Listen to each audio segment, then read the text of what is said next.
કડી તાલુકાના નંદાસના ઉમાનગરમાં મેરડી માતાજી મંદિરનો 3 દિવસીય રજત જયંતિ મહોત્સવ ઉજવાયો।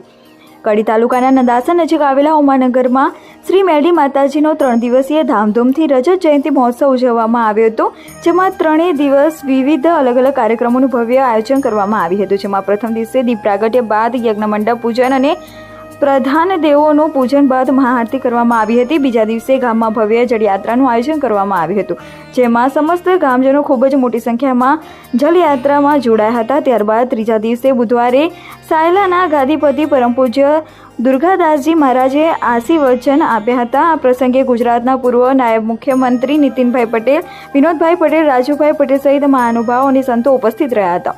ત્યારબાદ મહાનુભાવો તથા સંતોનું સ્વાગત સન્માન કરાયું હતું। મેરડી માતાજીને મહાઅન્નકૂટનો પ્રસાદ ધરવામાં આવ્યો હતો। માતાજીના મંદિરમાં શિખરે ધ્વજા ચડાવવામાં આવી હતી।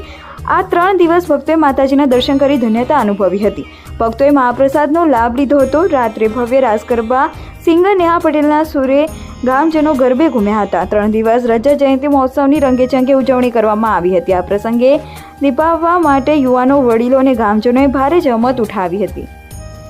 મારું નામ જગદીશભાઈ કાંતિલાલ પટેલ, ઉમાનગર। આ મંદિરની સ્થાપના 13/12/98ના રોજ આની પ્રાણ પ્રતિષ્ઠા કરી। આ મંદિરની તેને આજે 25 વર્ષ પૂર્ણ થયા છે। 25 વર્ષ પૂર્ણ થતાં સમસ્ત ગ્રામજનો ભેગા મળીને એવો નિશ્ચય કર્યો કે ભાઈ આપણે માતાજીની રજત જયંતિ ઉજવીએ। એટલે રજત જયંતિ ઉજવવા માટે 3 દિવસનો કાર્યક્રમ રાખ્યો। એમાં પ્રથમ દિવસે ગામમાં હવન યજ્ઞ કર્યો। બીજા દિવસે જલયાત્રા નીકળી, જે મહાદેવજીના મંદિર સુધી જઈને સમસ્ત ગ્રામજનોએ ખૂબ ઉત્સાહભેર ભાગ લઈને ખૂબ આનંદથી જલયાત્રાનું સમાપન પણ કર્યું। પ્રથમ દિવસે રાત્રે ગ્રામજનોને મનોરંજન પૂરું થાય તે હેતુથી નાટકનું કોમેડી નાટક પણ રાખવામાં આવ્યું। અને આજે ત્રીજો દિવસ છે। ત્રીજા દિવસે પણ યજ્ઞ ચાલુ છે। ત્રીજા દિવસે સાયલા ગાદીપતિ દુર્ગાદાસ પણ આવીને આશીર્વચન આપ્યા છે। ગુજરાત રાજ્યના પૂર્વ નાયબ મુખ્યમંત્રી શ્રી નીતિનભાઈ પટેલ પણ આવીને માતાજીના દર્શનનો લાભ લીધો છે, યજ્ઞના દર્શનનો।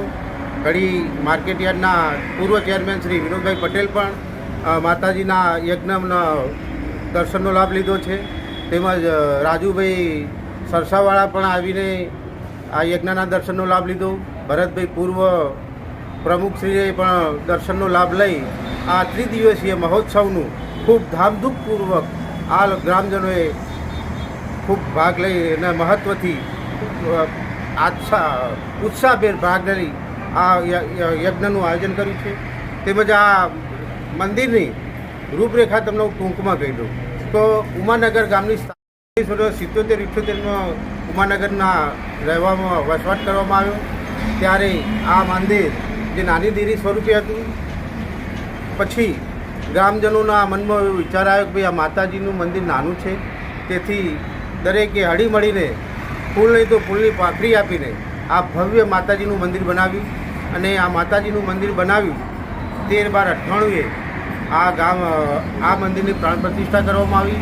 આ મંદિરની પ્રાણ પ્રતિષ્ઠા કરવા પછી સમસ્ત ગ્રામજનોના દાતાઓ દ્વારા માતાજીની અખંડ જ્યોત ચાલુ રાખવામાં આવે છે, જેથી દરેકને એવું થાય કે ભાઈ માતાજીનો ઘીનો દીવો લઈને આવું, એના કરતાં માતાજીની સળંગ અખંડ જ્યોત પણ રાખવામાં આવે છે। તે 13મી ડિસેમ્બરે દર વર્ષે પાટોત્સવની પણ ઉજવણી કરવામાં આવે છે। આ પાટોત્સવમાં ગામના દાતાશ્રીઓ દ્વારા બપોરનો પણ ભોજનના દાતા મળી રહે છે ગામમાં, રાતના ભોજનના પણ દાતા 2040 સુધીના દાતાઓ પણ બપોરના સાંજના તૈયાર છે। તેમજ બેન દીકરીઓ જે બહારથી આવે છે પણ બેન દીકરીઓને પણ ગ્રામજનો દ્વારા સારામાં સારી ભેટ પણ આપવામાં આવે છે, તેમને રોકડ સ્વરૂપે પણ દાન આપવામાં આવે છે। તેમજ ગામના દરેકને રાત્રે પણ રાસ ગરબા છે, ડાયરો છે, એવી પણ વ્યવસ્થા કરવામાં આવે છે। આમ આ માતાજી દ્વારા ગામમાં સુખ શાંતિ જળવાઈ રહે છે। ગામમાં કોઈ એવું વિઘ્ન નથી આવવા દેતા। કોરોના જેવી મહામારી સમય દરમિયાન પણ અમારા ગામમાં કોરોનાનો એવો કેસ આવ્યો નથી કે જે નવયુવાનનું કોઈનું અવસાન થયું હોય। એટલે માતાજી દરેકની મનોકામનાઓ પૂરી કરે છે। અને ખાસ નોંધ એ કે અમે માતાજીએ કોઈ ભૂવા ગોપાળા દોડાવતા નથી। જે પણ કોઈ આવે ભક્તિભાવથી તો માતાજીના દર્શન કરી મનોમળ બાધા રાખે તો એની બાધા સફળ થાય છે। તેમજ આ મંદિરે દરેક હાઈવે પરનું મંદિર આવેલું હોવાથી કે રાત્રે લક્ઝરીવાળા તેમજ રવિવાર મંગળવારે પૂનમના દિવસે હજારો યાત્રીઓ માતાજીના દર્શને આવે છે. એટલે માતાજી અમારા ખૂબ ગામને પણ સુખ શાંતિ આપે છે. એટલે માતાજીને હું ગામજનો વતી પણ પ્રાર્થના કરું કે અમારા ગામમાં સુખ શાંતિ સમૃદ્ધિ બનાવી રહે. જય માતાજી.